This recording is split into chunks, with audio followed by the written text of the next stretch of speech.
తాకట్లో ఉన్న మీ బంగారాన్ని విడిపించి ఆ రోజు ఆన్లైన్ రేటుకి కొంటాం. Sharma gold company. అందరికీ నమస్కారం. నా పేరు మాధురి. మీరు చూస్తుంది సుమన్ టీవీ నెట్వర్క్.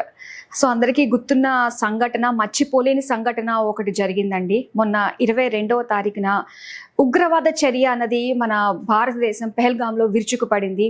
ఎంతో మంది భారతీయులు మతం పేరుతో చాలా అంటే చాలా ఒక దుర్ఘటనకి లోనైన సంగతి మనందరం మర్చిపోలేము.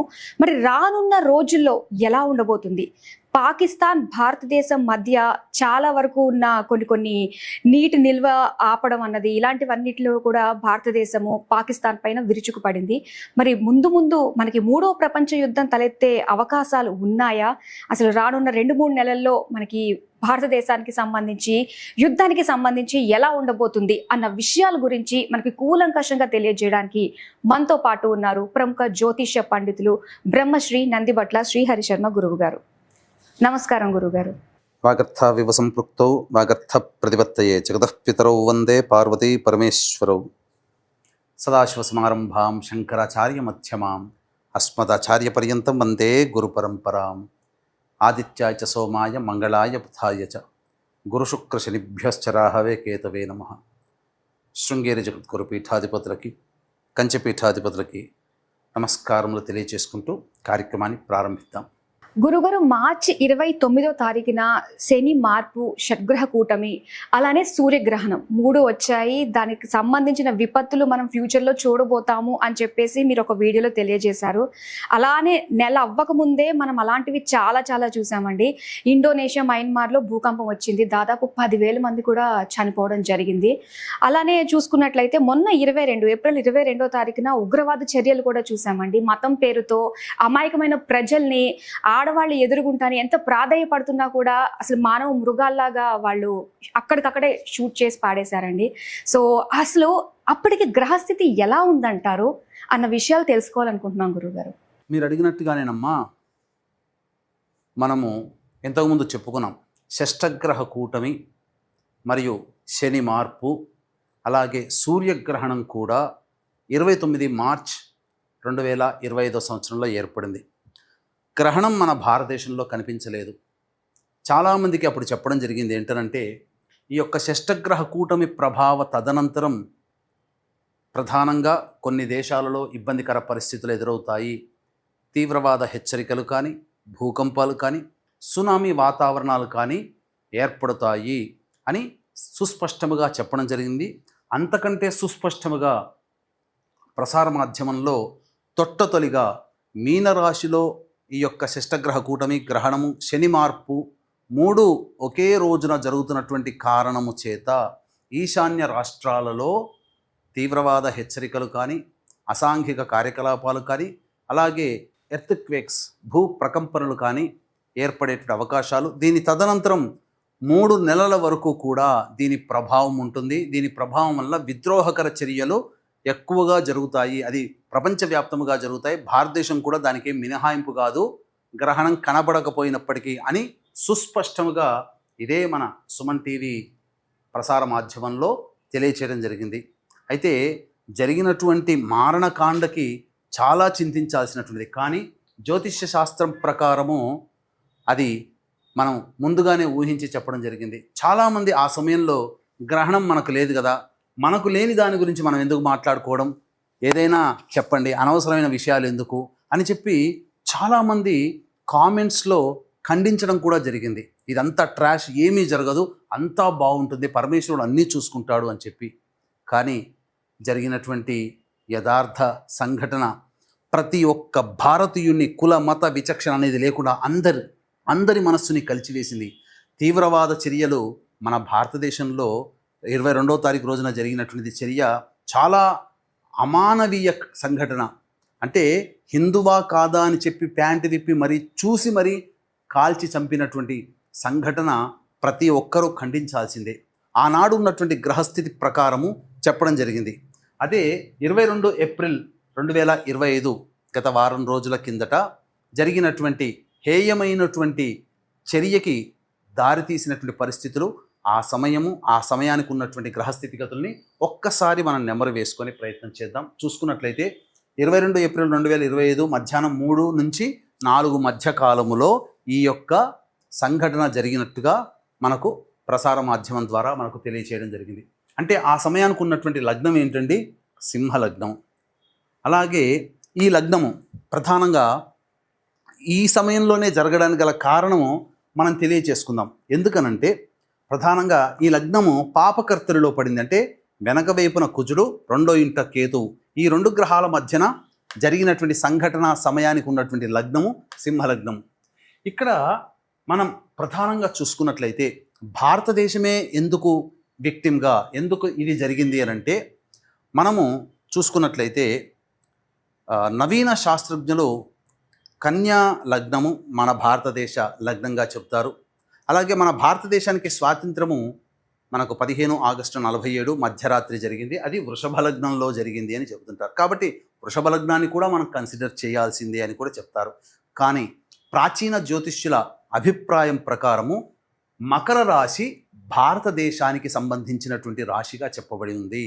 కాబట్టి అట్టి మకర రాశి అనగా ధనిష్ఠ నక్షత్రం జరుగుతున్నటువంటి రోజున ఈ యొక్క మారణకాండ అనేటువంటిది ఏర్పడింది.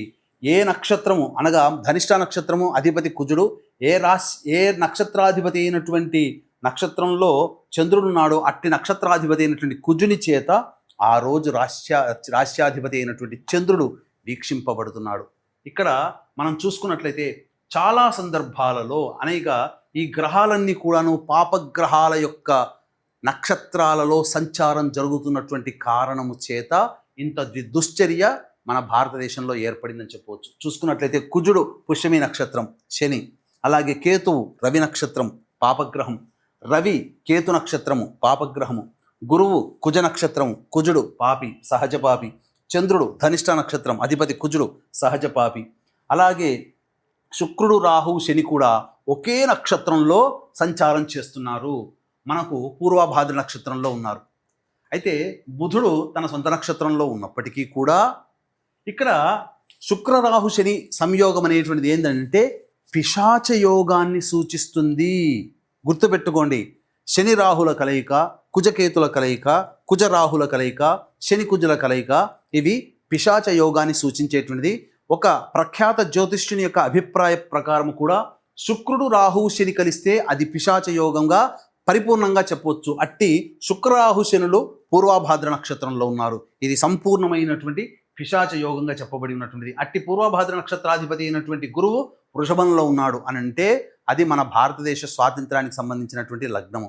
కాబట్టి భారతదేశము అనేటువంటిది విక్టిమ్గా ఈ యొక్క మారణకాండకి సాక్ష్యముగా భారతదేశము తీవ్రవాదులు అనేటువంటిది పిశాచ యోగం జరిగేటువంటిది ఏంటంటే విశృంఖలత్వము, మానసికమైనటువంటి అపరిపక్వత, అలాగే స్వాతంత్రము కోసం ఏ పనైనా కానీ చేయడానికి ఆలోచన లేకుండా, మెదడు లేకుండా ఏ పనైనా చేయడానికి చేసేటువంటి దుశ్చర్యలకి కారణం ఈ శుక్రరాహుశనుల యొక్క కలయిక. అందుకని తీవ్రవాదులు తమ విశృంఖలత్వాన్ని ఆ రోజున చూపించారు. దాదాపుగా 30 మంది పైబడి ఈ యొక్క మారణకాండలో మరణించడం జరిగింది. కాబట్టి వీక్షించేటువంటి సుమన్ టీవీ ప్రేక్షకులు ఇప్పటికైనా కానీ కళ్ళు తెరవండి. మన జ్యోతిష్య శాస్త్రము అబద్ధము కాదు, ఏదో పుక్కిటి పురాణము కాదు, ఏదో ఆనందంగా చెప్పుకునేది కాదు, అది శాస్త్రము. ముందుగానే ఈ యొక్క శిష్టగ్రహ కూటమి అనేటువంటిది ఏర్పడడం, గ్రహణం ఏర్పడడం, శని మార్పు, ఇవన్నీ కూడా ఏర్పడిన తదనంతరం వచ్చే 3 నెలల్లో ఇట్లాంటి మారణకాండలు చవి చూడాల్సి వస్తుందని ముందే మన జ్యోతిష్య శాస్త్రవేత్తలు అందరూ కూడా హెచ్చరించడం జరిగింది. గుర్తుపెట్టుకోండి, ఏవైనా భారతదేశ నిఘా వ్యవస్థ ఎంత గొప్పదో మీకు తెలుసు. ఇంటెలిజెన్స్, ప్రపంచవ్యాప్తంగా ఉన్నటువంటి ఇంటెలిజెన్స్ ఎంత గొప్పదో తెలుసు. అన్నీ పసిగట్టాయి, కానీ గ్రహాలు వాటి పని చేశాయి. అందరూ పసిగట్టగలిగారు, అందరూ హెచ్చరించారు, జాగ్రత్త పడండి అని అన్నారు. కానీ ఏదైనా కాలం తన పని తాను చేసుకోక తప్పదు. ఎంతమంది ముందు హెచ్చరించినా మన వాళ్ళు దాన్ని ఎదుర్కొనలేకపోయారు.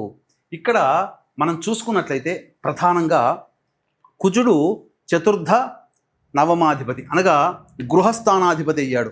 కాబట్టి అట్టి గృహస్థానాధిపతి వ్యయంలో ఉన్నాడు అని అంటే ఆ సమయానికి అప్పటికప్పుడు అదే రోజు వచ్చి అటాక్ చేసినటువంటి సందర్భం కాదు. కుజుడు వ్యయంలో ఉన్నటువంటి స్థితిని బట్టి మనం గమనించుకోవాల్సినటువంటిది ఇప్పటికీ ఎప్పుడో దానికి ప్లానింగ్ అనేది చాలా రోజుల నుంచే దానికి ఏర్పాటు చేసుకుంటున్నారు. ముందుగానే వాళ్ళు ఎంటర్ అయ్యారు అని చెప్పి సూచించేదే ఈ చతుర్థాధిపతి వ్యయ స్థానంలో ఉన్నటువంటి కారణంగా మనం తెలుసుకోవచ్చు. కాబట్టి ఈ యొక్క ప్రభావ తదనంతరం మనం ముందే చెప్పుకున్నాం, షష్టగ్రహమి కూటమి మరియు అలాగే ఈ శని మార్పు గ్రహణ ప్రభావం తర్వాత 3 నెలల వరకు కూడా మీరు గమనించినట్లయితే గత అనేక సందర్భాలలో గ్రహణాలు ఏర్పడినప్పుడు, గ్రహకూటములు ఎక్కువగా ఉన్నప్పుడు ఏర్పడినప్పుడు దాని ప్రభావము 3 నెలల లోపల లేదా 4 నెలల లోపల జరుగుతాయి. ఏర్పడినప్పటి నుంచి 4 నెలల వరకు దాని సమయం 120 రోజులు దాని సమయంగా కేటాయించబడింది. అలానే గురుగారు ఆ పరిస్థితి నిజంగా చూసుకున్నట్లయితే అసలు మర్చిపోలేని విధంగా ఉంది. అసలు ఆ భయంకరమైన సంఘటన అన్నది మైండ్లో అలా ఫిక్స్ అయిపోయిందండి. అయితే ఇప్పుడు రానున్న 2-3 నెలల్లో ఎలా ఉండబోతుంది అంటారు గురుగారు? అంటే యుద్ధ వాతావరణం, తీవ్రవాద చర్యలు ఇవన్నీ జరుగుతున్న నేపథ్యంలో భారతదేశానికి పాకిస్తాన్కి మధ్య అసలు భగ్గుమంటున్నాయన్నమాట ఎటువంటి చిన్న చిన్న సంఘటనలన్నా కూడా. అలానే 3వ ప్రపంచ యుద్ధం ఏమన్నా జరిగే అవకాశాలు ఉంటాయంటారా? ప్రజెంట్ ఉన్న గ్రహస్థితి ఆధారంగా అసలు ఏం చెప్పదలుచుకున్నారు? వాస్తవం అమ్మా, ఎందుకంటే మీరు అడిగినట్టుగా ఈ గమనించినటువంటి సందర్భాలలో ఈ షడ్గ్రహ కూటమి మరియు ఈ గ్రహణము శని మార్పు జరిగిన తదనంతరం 4 నెలల వరకు ఆల్రెడీ ఒక నెల లోపలనే మనం ఇంతటి మారణకాండ చూసాం. ఇంకా గ్రహస్థితులు అనుకూలంగా లేవండి. జూలై వరకు కూడా మారణ హోమాలు ఎక్కువగా జరుగుతాయి, ప్రపంచవ్యాప్తంగా జరుగుతాయి. దీనికి మన భారతదేశం ఏమీ మినహాయింపు కాదు. ఇప్పుడున్నటువంటి పరిస్థితులు కనుక చూసుకున్నట్లయితే భారతదేశము యుద్ధమే చేస్తుంది, కాకపోతే చాలా డిప్లొమాటిక్గా వ్యవహరిస్తుంది. అంటే వాటితో నేరుగా యుద్ధం చేయకుండా ఇతరత్ర అనేక మార్గాల ద్వారా దిగ్బంధనం చేసింది. ఆల్రెడీ మనకందరికీ తెలిసిందే. ఇది కొనసాగుతుంది. దీని ప్రభావము ప్రతిరోజు కూడా టెన్షన్ వాతావరణంతో కూడుకున్నటువంటి పరిస్థితిగా ఏర్పడవచ్చు. అయితే మీకు ఇక్కడ ఒక విషయం తెలియచేస్తాను. ఏమిటి అనంటే కాలసర్పయోగం అనేటువంటిది ఏర్పడబోతుంది. ఎప్పటి నుంచి? 18 మే 2025 నుంచి 6 జూన్ 2025 వరకు. అంటే ఏమన్నట్టు 11 రోజులు, 18 మే నుంచి 30 అంటే 12 రోజులు ప్లస్ 6 18 రోజులు. కాబట్టి 18 రోజుల పాటు కాలసర్పయోగము అనేటువంటిది ప్రపంచవ్యాప్తంగా గ్రహాలన్నీ కూడాను రాహుకేతుల మధ్య బంధింపబడుతాయి. ఇది గుర్తుపెట్టుకోండి. ఈ సమయము అత్యంత కీలకమైనటువంటి సమయం. ఈ సమయంలో చాలా మటుకు ప్రిపరేషన్స్ అవుతాయి. కాలసర్పయోగంలో ఉన్నప్పుడు ఏది ఇబ్బంది కాదు, కానీ ఆ ప్రిపరేషన్స్, మారణకాండ, విధ్వంసలు, యుద్ధాలు జరగడానికి ప్రిపరేషన్స్ జరుగుతాయి. అయితే యుద్ధమే వస్తుందా, లేకపోతే ఇంకా ఇతరత్ర ఏమన్నా దుశ్చర్యలు జరుగుతాయా అని అంటే మనం ఎప్పుడు కూడా గతంతో చరిత్రతో మనం ఎప్పుడు కూడా కంపారిజన్ చేసుకోవాలి. చరిత్ర అంటేనే అది. కాబట్టి ఒకసారి చరిత్ర మూలాల్లోకి వెళ్ళినట్లయితే మనకందరికీ బాగా, ఈ జనరేషన్లో వాళ్ళకందరికీ కూడా బాగా గుర్తుండిపోయేటువంటి సంఘటన మనం చూసుకుంటే 11th సెప్టెంబర్ 2001 అమెరికాలో ట్విన్ టవర్స్ కూల్చివేసినటువంటి సంఘటన గుర్తుండుంటుంది అందరికీ కూడా.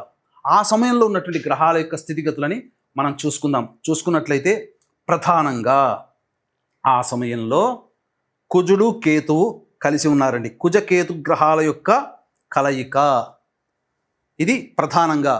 అంటే మనకు శాస్త్ర ప్రకారం చెప్పబడినటువంటిది ఏంటనంటే అగ్నితత్వ రాశులు, యుద్ధానికి ఉరిగొల్పేటువంటి రాశులు అగ్నితత్వ రాశులు. అవి మొదలుగా మేషము, మేషం కంటే బలీయమైనది సింహము, సింహం కంటే అతి బలీయమైనటువంటిది ఈ యొక్క ధనుస్సు. కాబట్టి మనకేం చెప్పబడి ఉంది?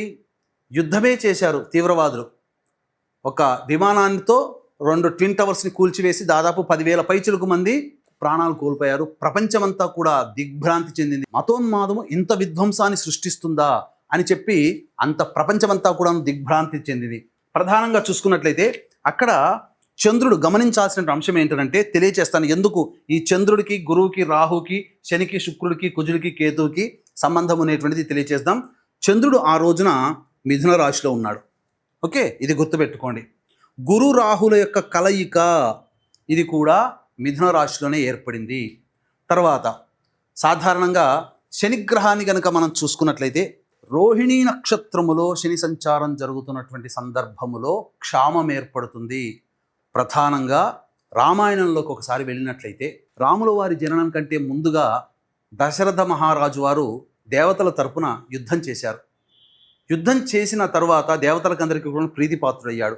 అయితే శని భగవానుడు రోహిణి నక్షత్రంలో ఎప్పుడైతే ప్రవేశం చేశాడో ఈ యొక్క ఆయన పాలిస్తున్నటువంటి రాజ్యం అంతా కూడాను క్షామం ఏర్పడింది.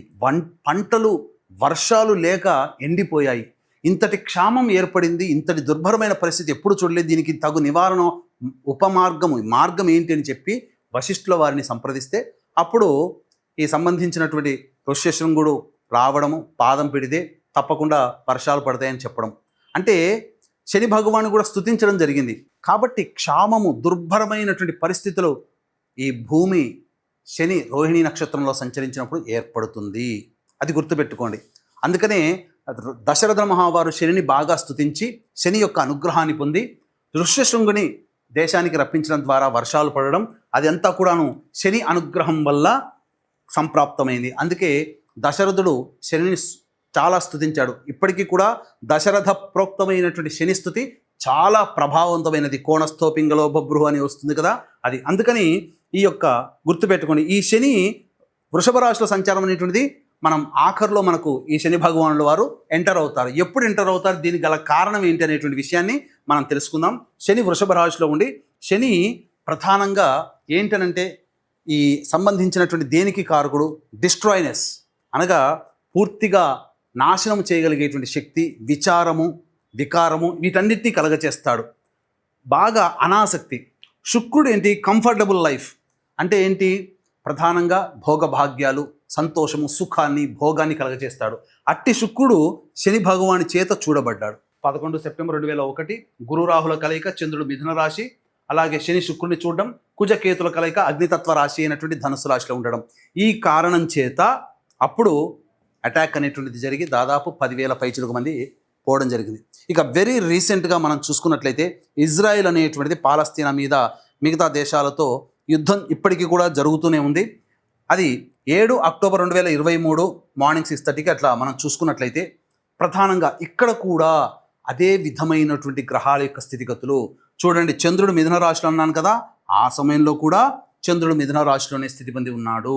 గురు రాహుల కలయిక, ఈ గురు రాహులు అగ్నితత్వ రాశి అయినటువంటి మేషరాశిలో కలయిక ఏర్పడింది ఈ గురు రాహులకి. అలాగే చూసుకున్నట్లయితే కామన్గా కుజకేతుల యొక్క కలయిక అనేటువంటిది ఉన్నది. ఇది గుర్తుపెట్టుకోండి, కామన్గా కుజకేతుల యొక్క కలయిక అనేటువంటిది ఉన్నది. అలాగే చూసుకున్నట్లయితే ప్రధానంగా బుధుడు డ్యూయల్ సైన్లో ఉన్నాడు. గుర్తుపెట్టుకోండి, బుధుడు డ్యూయల్ సైన్, ద్విస్వభావ రాశిలో ఉన్నాడు. ఎప్పుడు, ఈ 11 సెప్టెంబర్ 2001 ఈ ట్విన్ టవర్స్ కూల్చే సందర్భంలో బుధుడు డ్యూయల్ సైన్. అలాగే ఇజ్రాయెల్ అటాక్లో బుధుడు డ్యూయల్ సైన్. మరియు శని వక్రీకరించి శుక్రుని వీక్షణ చేస్తున్నాడు. ఇక్కడ కూడా శని వీక్షణ. ఎన్ని కాంబినేషన్స్ అనేటువంటివి ఏర్పడ్డాయి. ముఖ్యంగా చూసుకున్నట్లయితే ఈ కుజకేతువులు అనేటువంటివి కీ రోల్ పోషిస్తాయి. అంటే పిశాచ యోగాన్ని కలగచేస్తాయి. పిశాచ యోగం అంటే ఏంటంటే ఆ గ్రహాల కలయిక ఉన్నటువంటి జాతకులకి చాలా దుర్భరమైన పరిస్థితులు, ఆ దశాంతర్దశలు కానీ ఈ సంయోగం గ్రహ ట్రాన్సిట్లో గోచారంలో గ్రహాల యొక్క స్థితిగతులు ఉన్నప్పుడు ఇబ్బందులు ఎదుర్కొంటారు. అలాగే సామాజికంగా ప్రపంచవ్యాప్తంగా మనం కుజకేతుల యొక్క స్థితిగతులను సూచించినప్పుడు ఏమవుతుంది, ఈ కుజకేతుల యొక్క ప్రభావము ప్రధానంగా ఇక్కడ మనం గమనించుకున్నట్లయితే చాలా విస్ఫోటనము. కేతువు తలకాయ లేనివాడు, కుజుడు పోరాటము. అంటే ఏం జరగబోతుంది, ముందు వెనక ఆలోచన లేకుండా తీవ్రవాద స్వభావములతో ఈ యొక్క కుజకేతుల యొక్క ప్రభావం వలన దుందుడుకు చర్యలు అనేటువంటివి జరుగుతాయి. ముందు వెనక ఒక ఆలోచన లేకుండా, మంచి ఆలోచన లేకుండా బాగా విస్ఫోటనములు జరుగుతాయి. అది తీవ్రవాద చర్యలు కావచ్చు, లేకపోతే భూ ప్రకంపనలు కావచ్చు, సునామీలు కావచ్చు, ఏవైనా కావచ్చు. కాకపోతే ఇక్కడ కుజకేతులు అగ్నితత్వ రాశిలో ఉండడం వల్ల ఈ కుజుడికి కేతువుకి ఈ ధనుస్సు రాశి ఫ్రెండ్లీ నేచర్ కాబట్టి విధ్వంసము అవ్వలీలగా చేయగలిగారు. ఎదురే లేదన్నట్టుగా తీవ్రవాదులు చేయగలిగారు. అయితే ఇక్కడ ఇజ్రాయెల్ విషయంలో చూసుకుంటే కుజకేతులు తులారాశిలో ఉన్నారు. కానీ తులారాశి కుజకేతులకి అది యోగించదు, ఫ్రెండ్లీ హౌస్ కాదు. కాబట్టి అక్కడ ఆగుతూ యుద్ధం చేస్తూ, యుద్ధం మొదలుపెట్టి మళ్ళీ కొంతసేపు ఆగడం, ఇలా బ్రేక్స్తో యుద్ధం జరుగుతూ ఉంది పాలస్తీనాతో ఇజ్రాయెల్ వాళ్ళు. ఒకే విధంగా కంటిన్యూటీ ప్రాసెస్లో యుద్ధం జరగట్లేదు. కొంతకాలం ఆపుతున్నారు, మళ్ళీ చేస్తున్నారు, మళ్ళీ కొంతకాలం సద్దుమణిగిన తర్వాత మళ్ళీ యుద్ధం మొదలవుతుంది. ఇలా వేరాస్ కమింగ్ టు పిక్చర్, ఇప్పుడు మన పిక్చర్లోకి వద్దాం. ఇంతకుముందు చెప్పుకున్నట్లుగా గతం గురించి తెలియజేసుకున్నాం, ఈ కాంబినేషన్స్ చూసాం. మరి ఈ సంబంధించినటువంటి సందర్భంలో ఈ 22 ఏప్రిల్ తర్వాత మళ్ళీ భవిష్యత్తులో మనకేమన్నా జరుగుతాయా అనేటువంటి విషయాన్ని కనుక చూసుకున్నట్లయితే ప్రధానంగా ఇక్కడ మనం ఈ 23, 24 జూలై 2025 టార్గెట్ పెట్టుకోండి, గుర్తుపెట్టుకోండి. 23, 24 జూలై 2025 సంవత్సరం ఈ రోజుల్లో ఏం జరగబోతుంది? ఆనాటి ఉన్నటువంటి గ్రహస్థితి చూసుకుంటే రాహువు కుంభరాశిలో, శని మీనరాశిలో, శుక్రుడు వృషభ రాశిలో, గురువు చంద్రుడు ఈ మిథున రాశిలో, రవి బుధుడు కర్కాటక రాశిలో, కుజుడు కేతువు సింహరాశిలో. ఇక్కడ మనం ప్రధానంగా చూసుకున్నట్లయితే ప్రధానంగా ఈ పాత వాటికి సంబంధించినటువంటి చరిత్రను మనం పరిశీలిస్తే ఈ సందర్భంలో కూడా ఇక్కడ కుజకేతుల కలయిక అగ్నితత్వ రాశిలో ఏర్పడింది. కాబట్టి అగ్నితత్వ రాశిలో కుజుడు కేతువు చాలా బలంగా ఉన్నారు. పైగా సింహరాశి కుజకేతులకి ఫ్రెండ్లీ హౌస్ కాబట్టి ఇక తిరుగంటూ ఉండదు. ఆ కుజకేతులు తమ ప్రభావాన్ని చూపుతారు.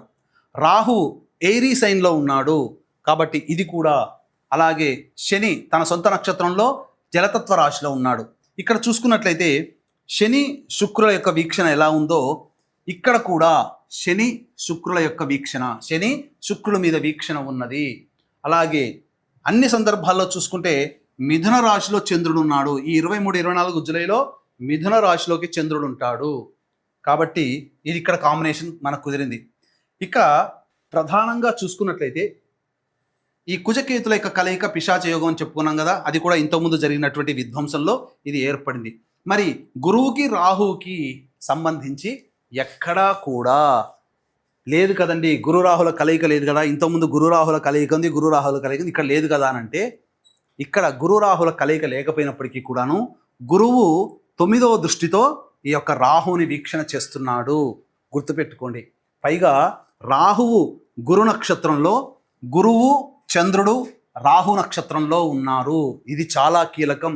గురు రాహుల డైరెక్ట్గా కలయిక కంటే రాహు గురు నక్షత్రంలో, గురువు చంద్రుడు రాహు నక్షత్రంలో ఉండడం చాలా బలీయమైనటువంటిది అన్నమాట. ఇంకా ఈ బలాన్ని ఎవ్వరూ కూడా తగ్గించలేరు, అంతటిది.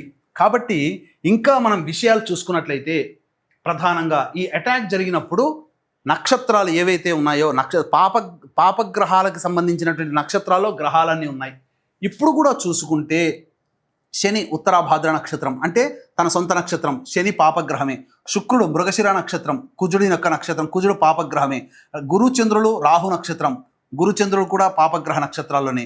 రవి పుష్యమి నక్షత్రం, బుధుడు తన సొంత నక్షత్రం అయినప్పటికీ కూడాను వక్రీకరించి ఉన్నాడు. ఇక ఈ కుజుడు కేతువు మఖా నక్షత్రం, కేతువు పాప నక్షత్రమే. చూసుకుంటే బుధుడు వక్రీకరించి బుధుడు కూడా ద్విస్వభావ రాశి యొక్క ఫలితాలను ఇవ్వబోతున్నాడు. ఇక్కడ మనం చూసుకున్నట్లయితే బుధుడు డ్యూయల్ సైన్లో ఉన్నాడు ఈ సంఘటనలు జరిగినప్పుడు గతంలో, కానీ బుధుడు వక్రీకరించినట్టు కారణం చేత మళ్ళీ డ్యూయల్ సైన్లోకే ఫలితాలను ఇస్తున్నాడు. ఇంతటి ప్రభావవంతమైనటువంటి సమయం ఉన్నప్పుడు ఇక్కడ మనం చూసుకుంటే ప్రధానంగా 8 గ్రహాలు పాపగ్రహాల నక్షత్రంలోనే ఉన్నాయి. శని రవి శని నక్షత్రం, కుజుడు కేతువు కేతు నక్షత్రం, గురువు చంద్రుడు రాహు నక్షత్రం, శుక్రుడు కుజ నక్షత్రం, రాహు గురు నక్షత్రం. ఇక్కడ అన్ని విధాలుగా చూసుకుంటే పాపగ్రహాల నైసర్గిక పాపగ్రహాల యొక్క నక్షత్రంలో దాదాపు 8 గ్రహాలు, 1 2 3 4 5 6 7 8 గ్రహాలు, 8 గ్రహాలు నైసర్గిక పాపగ్రహాల యొక్క నక్షత్రంలో పడ్డాయి. అంటే చూడండి, పాపగ్రహాలకి ప్రభావంగా ఉన్నప్పుడు ఇక దానికి అడ్డు అదుపు అంటూ ఉండదు. ఈ ఏదో జరగబోతుంది. 23, 24 జూలై 2025లో చాలా మటుకు ప్రపంచవ్యాప్తంగా, భారతదేశం కూడా మినహాయింపు కాదు, మళ్ళీ తెలియచేస్తున్నాను, ఏదో జరగబోతుంది. అంటే ఏం జరగబోతుంది? కుజకేతుల యొక్క ప్రభావము ఈ యొక్క సింహరాశిలో విశృంఖలత్వాన్ని సూచిస్తుంది. అంటే అడ్డు అదుపు లేకుండా తమ యొక్క పనులని స్వేచ్ఛని పొందడం కోసం కొంతమంది స్వాతంత్రాన్ని కోరుకోవచ్చు, ఉన్న దేశం నుంచి విడిపోవచ్చు. అంటే బెలూచిస్తాన్ ఇలాగే కొన్ని దేశాలు ఎదురు చూస్తున్నాయి కాబట్టి స్వాతంత్రాన్ని ఆ సమయంలో స్వాతంత్రాన్ని పొందవచ్చు. లేదా విద్రోహకర చర్యలు, తీవ్రవాద చర్యలు చాలా ప్రస్ఫుటంగా ఏర్పడబోతున్నాయి. అన్నిటికంటే ముఖ్యంగా చూసుకున్నట్లయితే ఎప్పుడు ఈ రకమైనటువంటి ఇబ్బందికర పరిస్థితులు ఎదురవుతాయంటే 22 జూన్ నుంచి 5 జూలై వరకు కూడా రవి రాహు నక్షత్రం, ఇక్కడ గురువు కూడా రాహు నక్షత్రం. ఈ కారణం చేత జనాలలో అన్రెస్ట్ అంటే ప్రజలలో ప్రభుత్వ వ్యతిరేక అనేటువంటిది మొదలవుతుంది. రవి గవర్నమెంట్కి కారకుడు, ప్రజాస్వామ్య వ్యవస్థలలో గవర్నమెంట్కి కారకుడు. కాబట్టి ప్రజలలో అసంతృప్తి చెలరేగి తిరుగుబాటు చర్యలు ప్రపంచవ్యాప్తంగా ఏదైనా దేశంలో జరగవచ్చు. లేదా ఈ 22 జూన్ నుంచి 5 జూలై మధ్య కాలంలో రవి యొక్క ప్రభావము చాలా బలహీనంగా ఉన్నటువంటి కారణం చేత ప్రపంచంలో పేరు పొందినటువంటి దేశ అధికారులు లేదా దేశానికి సూచించేటువంటి అధ్యక్షులుగా సూచించేటువంటి వ్యక్తులు, మంత్రులు, ముఖ్యమంత్రులు, ప్రధానమంత్రులు కానీ ఎవరైనా కానీ దేశంలో ప్రధాన రాజకీయ రంగంలో అత్యున్నతమైనటువంటి స్థానంలో ఉన్నటువంటి వాళ్ళ మరణము కానీ హత్య కానీ జరగబోతుంది. లేకపోతే ఆ దేశంలో పీపుల్ అన్రెస్ట్ అనేటువంటిది కలుగుతుంది. అసంతృప్తి జ్వాలలు చెలరేగి అశాంతి వాతావరణం 22 జూన్ నుంచి 5 జూలై మధ్య కాలంలో ఏర్పడుతుంది. అయితే ప్రధానంగా 30 జూన్ నుంచి 25 జూలై వరకు శుక్రుడు వృషభ రాశిలో సంచారం చేస్తుంటాడు. శుక్రుడు వృషభ రాశిలో సంచారం చేస్తున్నప్పుడు శని దృష్టి అంతా కూడా శుక్రుడి మీద పడుతుంది. మన భారతదేశం స్వాతంత్రం వచ్చిందే వృషభ లగ్నంలో. కాబట్టి లగ్నానికి అధిపతి అయినటువంటి శుక్రుడు శని చేత వీక్షించబడుతున్నటువంటి కారణం చేత 30 జూన్ నుంచి 25 జూలై వరకు ఉన్నటువంటి మధ్యకాలంలో భారతదేశంలో పలు కీలకమైనటువంటి మార్పులు చేర్పులు చోటు చేసుకోబోతున్నాయి. ఏదైనా జరగవచ్చు, విధ్వంసకర చర్యలు జరగవచ్చు. కాబట్టి ప్రజలందరూ కూడా అప్రమత్తతతో ఉండండి. చాలామంది అనుకునేటువంటిది ఏంటనంటే ఏదైనా జరుగుతుందా, ఇబ్బందులు ఎదురవుతాయి, యుద్ధం వస్తుందా అని చెప్పి. యుద్ధము వచ్చేంత చర్యలు జరుగుతాయి. ఒకవైపున చూసుకుంటే ఏదైనా కానీ మారణకాండలు అనేటువంటివి జరుగుతాయి. కాకపోతే ఇది ఆరంభం మాత్రమే, అంతం కాదు అని గుర్తుపెట్టుకోండి. గురుగారు, అలానే మీరన్నట్టుగానే రాబోయే 2-3 నెలల్లో తీవ్రమైన పరిణామాలు ఎదుర్కోవాల్సిన పరిస్థితి ఏర్పడింది అని చెప్పేసి అంటున్నారు. మరి దాని నుంచి తప్పించుకోవడానికి ఎలాంటి పరిహారాలు చేసుకోవాలంటారు? ఇంతకుముందు చెప్పుకున్నట్టుగా ఇక్కడ ప్రపంచవ్యాప్తముగా అనేకమైనటువంటి దుస్సంఘటనలు జరగడానికి ఇది ఆరంభం మాత్రమే. దీనికి భారతదేశం కూడా ఏం మినహాయింపు కాదు. అంతం ఎప్పుడని అంటారా, గ్రహాల యొక్క స్థితిగతులు కూడా మారాలి. ముఖ్యంగా శని భగవానుడు ప్రస్తుతం మీనరాశిలో సంచారం చేస్తున్నాడు.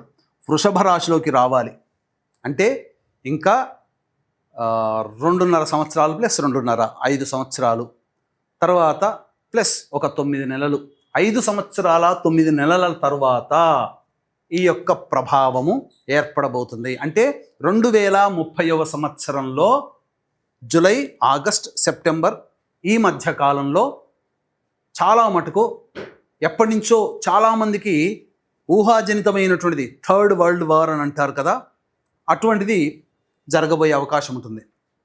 ప్రధానంగా నాంది ఇప్పుడు గ్రహాల యొక్క స్థితిగతులు 2030లో శని భూతత్వ రాశి అయినటువంటి ఈ యొక్క వృషభంలో సంచారం చేస్తున్నప్పుడు ప్రధానంగా జలతత్వ రాశి అధిపతి అయినటువంటి రోహిణి నక్షత్రంలో ఉండగా క్షామం ఏర్పడుతుంది. క్షామం అంటే వర్షాలు పడకనే కాదు, ప్రపంచవ్యాప్తంగా అతలాకుతలం అయినా కానీ అది క్షామమే. అనేక విధ్వంసాలు జరిగి, బాంబులు విస్ఫోటనాలు జరిగి లక్షల మంది చనిపోయే అవకాశాలు కూడా ఉంటాయి.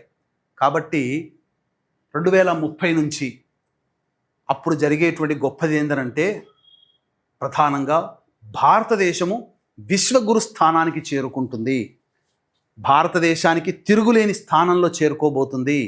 గుర్తుపెట్టుకోండి, 2030 నుంచి 2040 కల్లా భారతదేశము ఇప్పుడు ఉన్నటువంటి అగ్రస్థాన దేశముగా విశ్వగురు స్థానానికి చేరుకుంటుంది అని చెప్పడంలో ఏమాత్రం సందేహం లేదు. ప్రపంచవ్యాప్తంగా 1/3 వంతు ప్రజలు చాలా మటుకు ఈ యొక్క విధ్వంసకర చర్యల్లో అసూలు బాసే అవకాశాలు గోచరమవుతున్నాయి. గ్రహ స్థితిగతులు అంత అనుకూలంగా లేవు. ముఖ్యంగా 23, 24 జూలై అనేటువంటిది కూడా అంత ప్రభావవంతముగా లేదు, అంటే అంత యోగంగా లేదు. అన్ని అవయోగాలే కనబడుతున్నాయి. ఏదో జరగబోతుంది, ఏదో విధ్వంసం అనేటువంటిది జరగబోతుంది.